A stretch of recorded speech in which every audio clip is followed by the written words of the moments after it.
ಕೋಲಾರ ಕೃಷಿ ಉತ್ಪನ್ನ ಮಾರುಕಟ್ಟೆ ಸಮಿತಿಯಲ್ಲಿ ಅಧಿಕಾರಿಗಳು ಹಾಗೂ ದಲ್ಲಾಳಿಗಳ ನಡುವೆ ನಡೆಯುತ್ತಿರುವ ಆರೋಪ ಪ್ರತ್ಯಾರೋಪಗಳಿಂದ ರೈತರಿಗೆ ಆಗುತ್ತಿರುವ ಶೋಷಣೆ ಹಾಗೂ ನಷ್ಟವನ್ನು ತಪ್ಪಿಸಲು ವಿಶೇಷ ತನಿಖಾಧಿಕಾರಿಯನ್ನ ನೇಮಕ ಮಾಡುವಂತೆ ರೈತ ಸಂಘ ಹಾಗೂ ಹಸಿರು ಸೇನೆ ರಾಜ್ಯ ಕಾರ್ಯಾಧ್ಯಕ್ಷ ಅಬ್ಬಣ್ಣಿ ಶಿವಪ್ಪ ಒತ್ತಾಯಿಸಿದರು.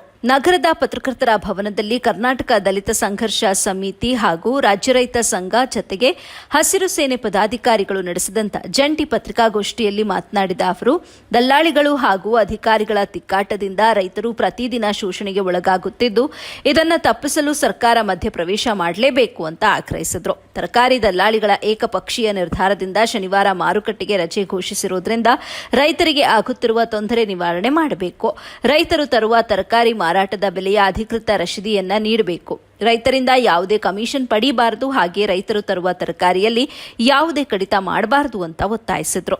ಇನ್ನು ಕೋಲಾರ ಕೃಷಿ ಉತ್ಪನ್ನ ಮಾರುಕಟ್ಟೆ ಸಮಿತಿಯಲ್ಲಿ ಅಧಿಕಾರಿಗಳು ಅಕ್ರಮ ಎಸಗಿದ್ದರೆ ಲೋಕಾಯುಕ್ತಕ್ಕೆ ದೂರು ಸಲ್ಲಿಸಲಿ.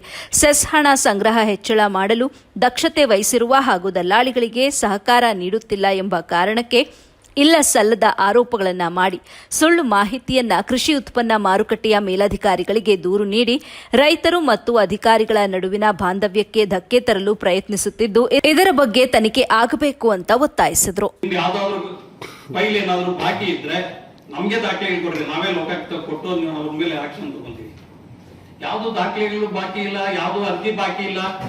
ಅವ್ರನ್ನ ತೇಜೋವಧೆ ಮಾಡೋದಕ್ಕೆ ನೀವು ಯಾಕೆ ಈ ರೀತಿಯಾಗಿ ಟಿವಿಗೆ ಕೊಡುವಂಥದ್ದು, ಅವರು ಇಲಾಖೆ ಮುಂದೆ ಹೋಗಿ ಹೋರಾಟ ಮಾಡುವಂಥದ್ದು?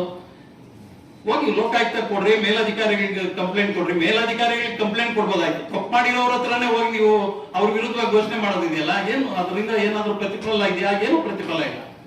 ಯಾಕಂದ್ರೆ ಅವ್ರಿಗೆ ಹೋಗಿ ನೀವು ಧಮಕಿ ಹಾಕುವಂಥದ್ದು, ಅವ್ರಿಗೆ ಹೋಗಿ ಇದು ಮಾಡೋದ್ರಿಂದ ನಿಮ್ಗೆ ಯಾವುದೇ ರೀತಿಯಾದಂತ ಪರಿಹಾರ ಸಿಗೋದಿಲ್ಲ.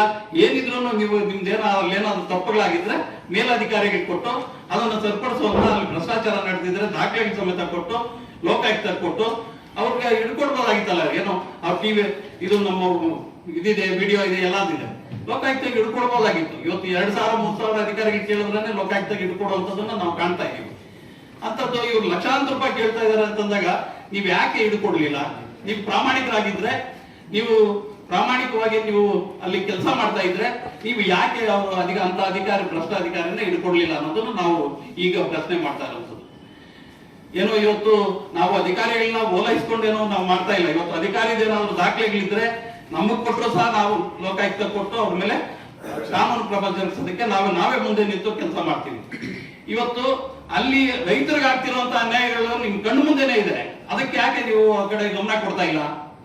ಆಗ್ತಿರುವಂತ ಅನ್ಯಾಯಗಳನ್ನ ನೀವು ಸರಿಪಡಿಸುವಂತದ್ದು ಬಿಟ್ಟು, ಯಾಕೆಂತಂದ್ರೆ ನೀವು ರೈತರ ಮಕ್ಕಳೇ ಅಂತ ನೀವು ಹೇಳ್ಕೊಂತೀರಿ, ಆದ್ರೆ ಅಲ್ಲಿ ಆಗುವಂತ ಮಳೆ ಬಂದ್ರೆ ಎಷ್ಟು ತೊಂದರೆ ಆಗ್ತದೆ.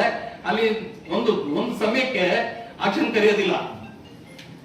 ಬೆಳಗ್ಗೆ ಒಂದು ಆಕ್ಷನ್ ಕರಿಬೇಕು. ಯಾಕೆಂತಂದ್ರೆ ಒಂದು 8 ಗಂಟೆಗೋ ಇಲ್ಲ 9 ಗಂಟೆಗೋ ಅಂತ ಒಂದು ಟೈಮ್ ಇಟ್ಟು ಆ ಟೈಮಲ್ಲಿ ಆಕ್ಷನ್ ಕರೆದ್ರೆ ವ್ಯಾಪಾರಸ್ಥರೆಲ್ಲ ಆ ಸಮಯದಲ್ಲಿ ಬರ್ತಾರೆ. ಆದ್ರೆ ಇವರು ಬೆಳಗ್ಗೆ ಒಂದು ಟೈಮ್ ಕರೀತಾರೆ.